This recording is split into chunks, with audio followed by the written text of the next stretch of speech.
අද බලමු කොහොමද මේ Photoshop වලින් මම කරන paintings වල brush tool එක හදාගන්න කොහොමද කියන එක.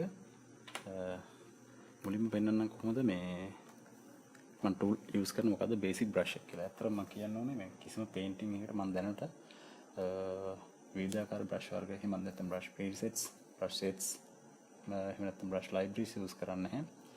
basically මට ඇත්තටම ඒක වරදක් නෙමෙයි. ඕන කෙනෙක් use කරන පුළුවන් තමයි හදාගත්ත brush එකක්. එහෙම නැත්නම් custom brush එකක්. එහෙම නැත්නම් කොහෙන් හරි download කරපු brush preset එක use කරන්න පුළුවන්. හැබැයි මම අඳින painting style එකට මට ඕනලා දෙන ඇත්තට එක brush එකයි. ඒක අපි කියන සාමාන්‍යයෙන් මෙතන තියෙනවා chalk brush එකක් කියලා එකට කියන්නේ. number 36 pixel එක. නම් බලා ගන්න පුළුවන් ඕන chalk 36 pixels කියලා තියෙන්නේ. මේක තමයි තෝරගන්න brush එක. ඊට අමතරව මෙතන normally මම තියෙන්නේ දැන්ට 100 opacity සහ flow එක 100. ඒක නම් කරනවා මම use කරනවා brush වලදී brush මගේ මෙතන on කරන්න පුළුවන්. මට බලන්න පුළුවන් නම ටිකක් වෙලා නැත්නම් load වෙන්න. කියන්නේ එකට අතන always use pressure for the opacity when off.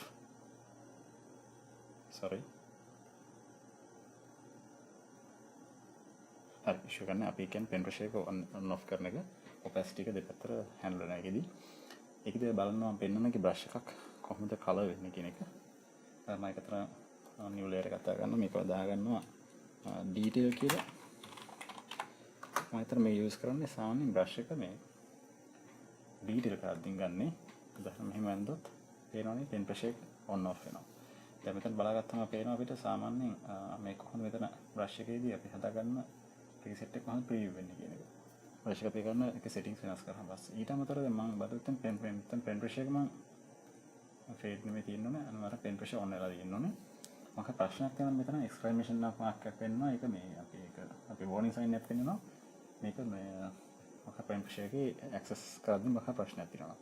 දැන් වල බලන්න පුළුවන් මම මේ අත බුරුල් කරද්දී සහ තද කරද්දී මොකක්ද වෙන්නේ? මේ අත බුරුල් කරලා අඳින්නේ. මට ලා පාට අඳින්න පුළුවන්. දැන් මෙතන ඊනට අඳිනවා ලා පාට තද පාට පටන් අරන් ගොඩාක් දාක් කරලා අත ටික ටික සහැල්ලු කරනවා. ඒකට ප්‍රොඩක්ෂන් එක වෙනස් වෙන හැටි. හැබැයි දැන් තව කෙනෙක්ට ඕනොත් එහෙනම් කොහොමද මේකේ ලයින් ඩ්‍රෝවින් එක කරන්නේ? මම මුලින්ම කරන්නේ ඩ්‍රෝවින්ග්ස් වලදී මේ ඩීටේල් එක පෙන්වුවට ඇත්තටම මම කරන්නේ මේ ඩ්‍රෝවින් එක අඳිද්දී මුලින්ම මේකේ ලයින් ඩ්‍රෝවින් එක අඳ ගන්නවා. ඒක මම කරන්නේ ඇත්තටම මේ තියෙන settings දෙක on කරනවා. බලා ගන්න මේ මෙතන අපි කරන brush preset එකේ මේකට මොකද්ද වෙනස් වෙන්නේ කියලා බලා ගන්න. මුලින් මේක on කරනවා. බලන්න build up කියන එක තමයි on වෙන්නේ. එතකොට අපි එකට කියනවා ඔන්න ඒක නම් මොකද්ද පෙන්වන්නේ කියලා. ඔයාලට බලන්න පුළුවන්. ඇත්තට මට මේ ස්ටා වෙලා යනවා හිතන්න එක. දැන් මේ හේතුව enable airbrush එක හරි. ඊළඟට මම හිතන settings වලට ගොඩක් හිරලා නැහැ. නමුත් මේ ටික කට්ටිය අහුව මොකද්ද use කරන brush preset එක මොකද්ද කියන ඒ නිසා තමයි හිතාගත්තේ මම මගේ පාවිච්චි කරන දේ share කරන්න. knowledge share කරන එක හොඳ දෙයක් නිසා. ඊළඟට අනිත් කාරණා තමයි ඊළඟට මෙතන මම on කරනවා පහව. ඒක පොඩ්ඩක් පෙන්වන්න වෙලා යන එකතර වගේම always use pressure for size. ඒකේ size එක වෙනස් වෙන බලන්න.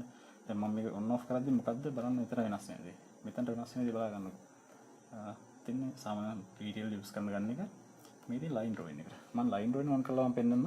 ඊට අතර කලින් මේ setting off කරලා මම පෙන්නන්න මොකද්ද වෙන්නේ කියලා. මේ අර තරම් මම අතින් ලොකු වෙනසක් වෙන්නේ නැහැ. මේක වෙනස් කරාම පස්සේ බලා ගන්න line drawing වෙනද? මට line drawing ලාවට පටන් ගන්නවා ඩාර්ක් කරලා ලා කරනවා. නමුත් අපි අර කලින් ඇඳ මේ setting එකේදී වෙනදී ඊට වඩා බලන්න start වෙන්නේ මෙතන ඇත්තටම පොඩ්ඩක් අර brush එකේ තියෙන chalk look එක තියෙනවා. මේක on කරාම පස්සේ මට ඇත්තටම line drawing එක අඳින්න ලේසි. උදාහරණයක් ගත්තොත් මම මේක new layer එක මොනවද layer එක මම දාගන්නවා. මම පෙන්න රවුමක් කරන එක. හැම වෙලේම මතක තියාගන්න තමන් වැඩ කරන layers rename කරගන්න. ඒක හොඳ method එකක්. හොඳ ethic එකක්. line drawing එක අඳන් පස්සේ වෙනදී මම පෙන්නන මේ කීනකට detail එක කරන් කරනකොට වෙනදී වෙනස තේරෙනවද කොහොමද කියලා. line drawing එක මට අඳින්න ඕන නෝන. මේ line drawing එක. හැබැයි මේ දෙක off කරලා ගත්තොත් වෙනදී බලන්න පුළුවන් මොකක්ද වෙන්නේ කියන එක. දැන් මේක උඩ මම ලා පාට තද පාට මේ අඳින්න වෙනදී මේක. ඒක මේක හැම වෙලේම මම මේ අත තද කරන එකෙන් කරන්නේ. මට පුළුවන් වුණා ලා පාට අඳින්න. ටික ටික මම තද කරනවා. මේ කියන්නේ. දැන් දැන් තේරෙනවද මොකක්ද මේ බ්‍රෂ් වලින් මොකක්ද වෙන්නේ කියලා? ඇත්තටම මම කියන්නේ නැහැ කොයිලාකත් බ්‍රෂ් ප්‍රීසෙට් යූස් කරන්න කියලා. එපා කියන්නේ මම. ඕනලාක තමන්ට ඕන දෙයක් යූස් කරනවා. මේකේ තියෙන එක එක බ්‍රෂ් වල ප්‍රැක්ටිස් කරලා බලන්න පුළුවන්. මේ හැම එකකින්ම වෙන කාරණා වෙනස්. මේ hard edge බ්‍රෂ් එක.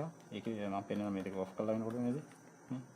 අපිට වෙනස් මේ වෙනස් වෙනවා. මේකේ ස්පේසින් වෙනස් කරන්න පුළුවන්. ඇත්තටම මේක ස්පේස් හදන්න පුළුවන්. මේකේ ස්පේසින් හදන එක. දැන් මම ස්පේසින් අඩු කරොත් අර සාමාන්‍ය විදිහට බ්‍රෂ් එකෙන් එන්නේ නැහැ නේද? වෙන වෙනස. දැන් මේ දෙක ඔන් කරාම පස්සේ වෙන දේ තමයි මේ. අර hard edge brush එකක්ම pointed දුන්නාම පස්සේ වෙන දේ. මම තව එක layer එකක් දාගන්න පෙන්නන්න.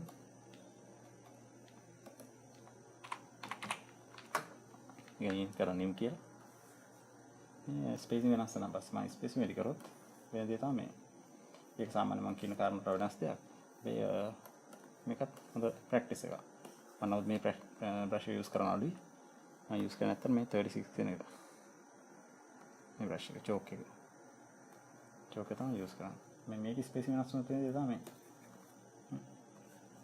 ඒක අඩුයි කියලා හදාගන්න පුළුවන් අපිට ඕන. තව ඉදිරියට මම ෂෙයා කරන්නම් මේකේ කොහොමද තව දේවල් කොහොමද පේන්නේ කරගන්න කියලා මේ බේසික් ලයින් ඩ්‍රොයින් එකේ නා. අදට මම හිතනවා මේ බේසික් දෙයක් කියලා දුන්නේ ඇති කියලා. තෑන්ක්ස් ෂෙයා කරා මගේ කාඩිය බලන්න කට්ටිය. අලුත් දෙයක් දන්නේ නැති කෙනෙක් ඉගෙන ගන්න පුළුවන්. ගොඩක් දන්න අයට මේක අලුත් දෙයක් නෙමෙයි. හැබැයි ඔයාලට මගේ වෙබ් එකට ගිහිල්ලා බලන්න පුළුවන්. වෙබ්සයිට් එක තමයි මගේ.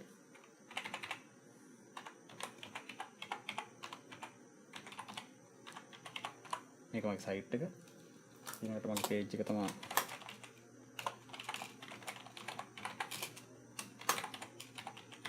Caricature ආටිස්ට් කියලා එකක් තියෙනවා. අතර මේක එකටමයි තියෙන්නේ. මෙහෙම එන්න ඕන. මේ වගේ page එක. ඊට පස්සේ උඩ තියෙන මගේ වෙබ්සයිට් එක.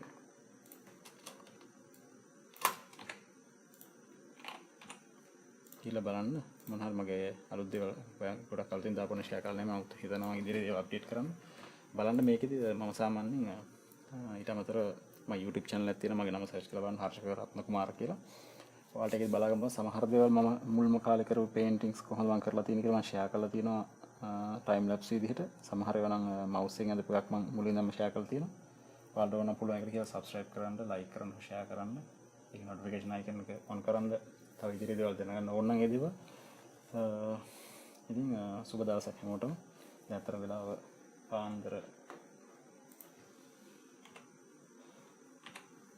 1:21.